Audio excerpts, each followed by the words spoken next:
Okay, it's recording. Somehow I didn't, oh, I know why I didn't hear it beep when I hit the button. I carried my wife to the ear doctor today. While we were there, I set it on vibrate, and I've never thought until just now to put it back on normal. So I hit the button, there was no beep. And I was sitting here, what's going on? Is it recording? So, if I ever start a production company, it will be Thoroughly Amateur Productions.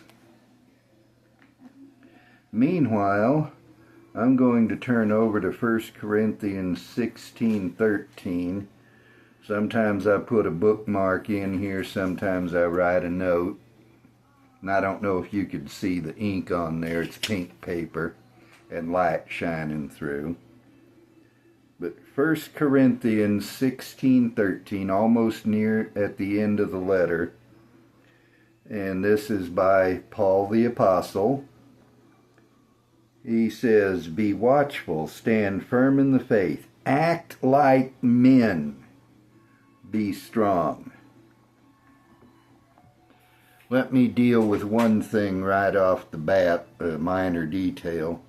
There are people who will say, well, what about women? What, you think that Paul doesn't want women to act like women? You think Paul wants women to act like men? Well, maybe you do, in which case you are not at all familiar with what Paul wrote. We have forgotten or rejected the fact that the English language, lacking any neuter pronouns, uses the masculine to encompass everybody. We say man has been on earth for roughly 6,000 years. It doesn't mean only men, and nobody with half a brain cell would ever think that's what it does mean. We all understand and always have that it means humanity, all people, the human race, however you want to call it. When the Declaration of Independence said, "We hold these truths to be self-evident, that all men are created equal," Thomas Jefferson and the committee that aided him in writing that document were not saying that women don't count, even though for a long time the laws seemed to indicate that. Obviously, the ideals of the Declaration were higher than we could reach for a pretty fair while, but it's better to have high ideals and strive and not quite reach them than it is to just forget about ideals. All men are created equal. All people are created equal, which is why Thomas Jefferson in his original draft included a denunciation of slavery. And this same Thomas Jefferson, yes, he owned slaves, and he said about slavery, "We have the wolf by the ears and we can't figure out how to let go." Maybe they should have been able to figure it out. Maybe we can condemn them for not figuring it out. Nevertheless, Jefferson and many other slave owners themselves knew that slavery is a moral evil.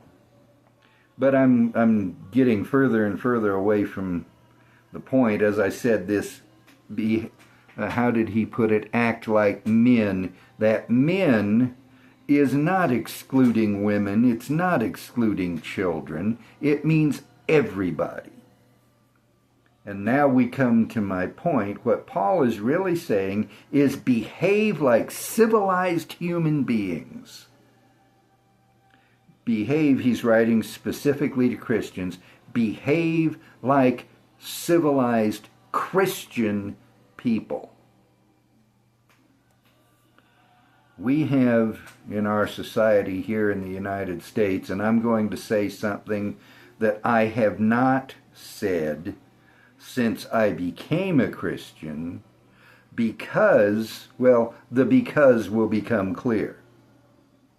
We have people who at least claim to be Christian who will say, well, that sucks. And I'm uncomfortable saying it, but I'm quoting them. I remember the genesis of that phrase, and it wasn't about rocks. It was a very graphic, vulgar expression. That sucks a particular piece of anatomy. And over time it got shortened, and people who either weren't around then or who don't care what comes out of their mouths shortened it. And now we have allegedly Christian people who say it either in ignorance, and everybody's ignorant just on different subjects, just as Will Rogers said.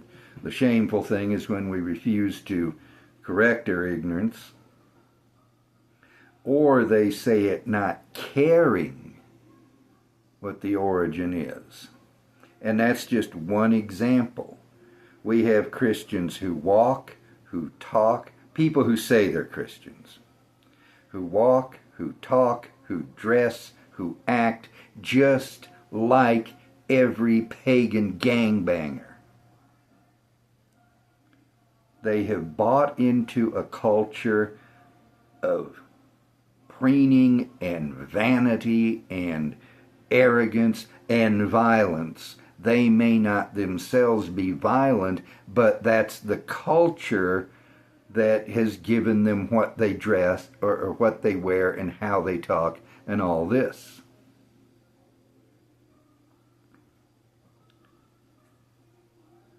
There are supposed Christians who you could be around them for 99 years and you would not hear one single word nor see one single action that differentiated them from any lost person, except they might occasionally say, well, my pastor or my church or something like that.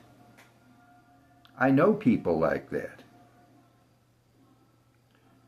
who will tell you they go to church, but whose lives have not changed one bit, who use the same language, who wear the same clothes, who do the same things as those who don't. Now, I'm not saying we cannot be part of American culture. I'm not saying we can't be part of society. Obviously, we are. Cowboy shirt. That is part of American culture.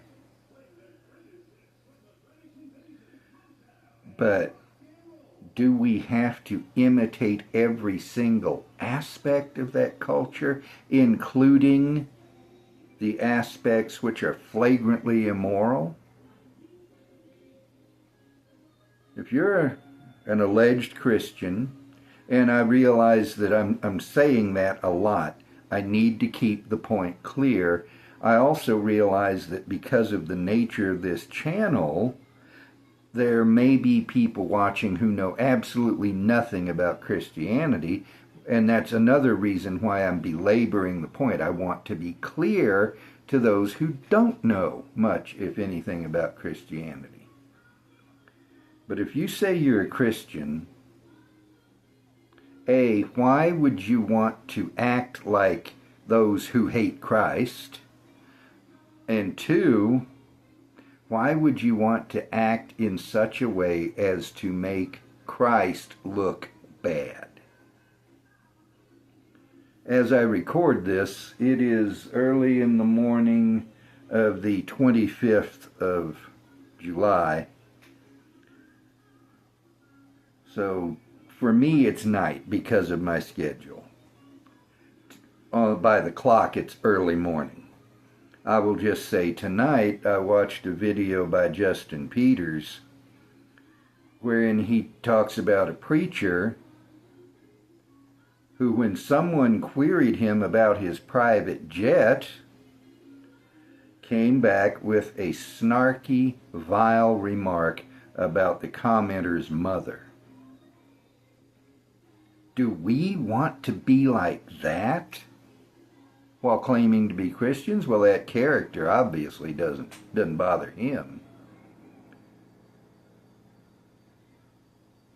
But true Christians don't want others to mistake them for those who hate Christ. There are words that do not pass my mouth. There are expressions I have not used in over 40 years and won't. Not because I'm worried I'll offend somebody, but because I'm a Christian and they do not, or they are not congruent with that, with a Christian life. And yes, I might offend God, but His Son died to take away that sin, and His blood has washed me clean. So yes, I might grieve the Holy Spirit, but God's not going to swat me into hell all of a sudden. He didn't send His Son to save people and then lose them again. I don't do it because I don't want to be like those who hate Christianity and who hate Christ and who hate the Bible and who hate Christians. Why would I want to be like those who see me as an enemy? Does the United States Army go into combat wearing the enemy's uniforms? No. They wear American uniforms because they're Americans, not whoever that over there is. Act like men. And this applies even to small things.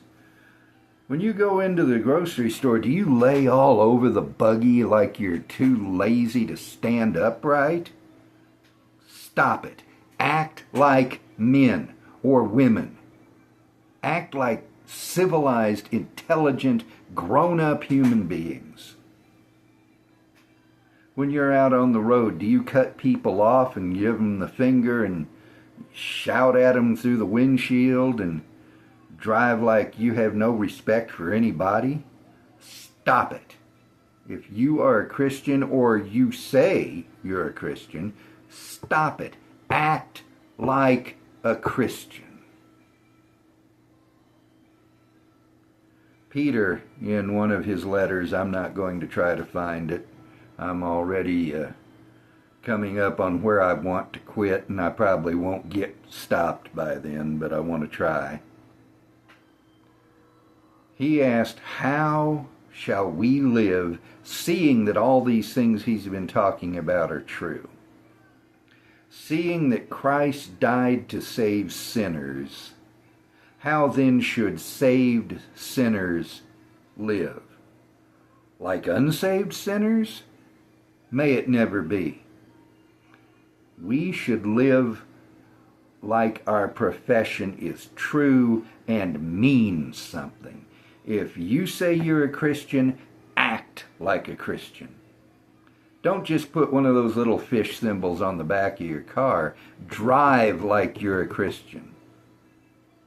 Don't just say, well, I go to church over here. Act like the Bible means something to you and govern your life according to the Bible.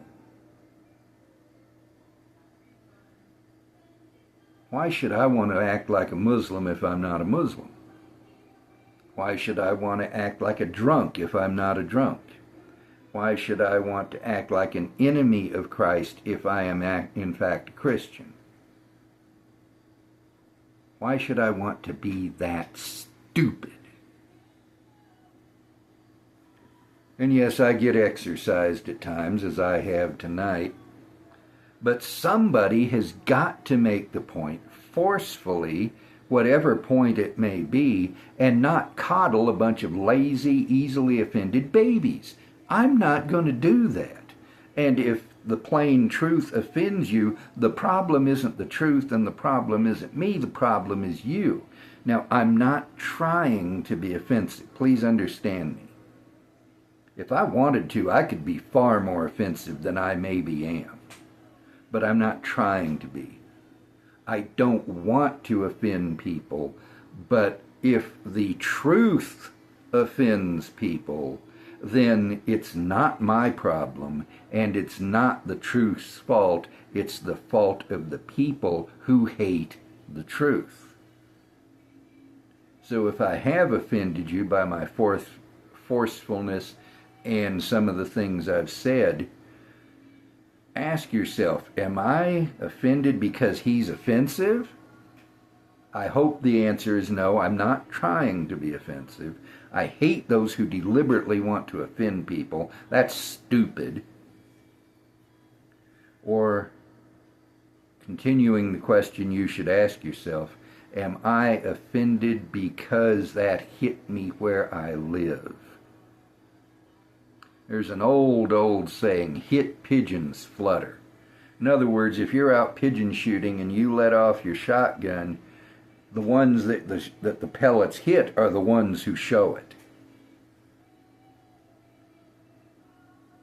If the truth steps on your toes, it's because your toes are in the way of the truth.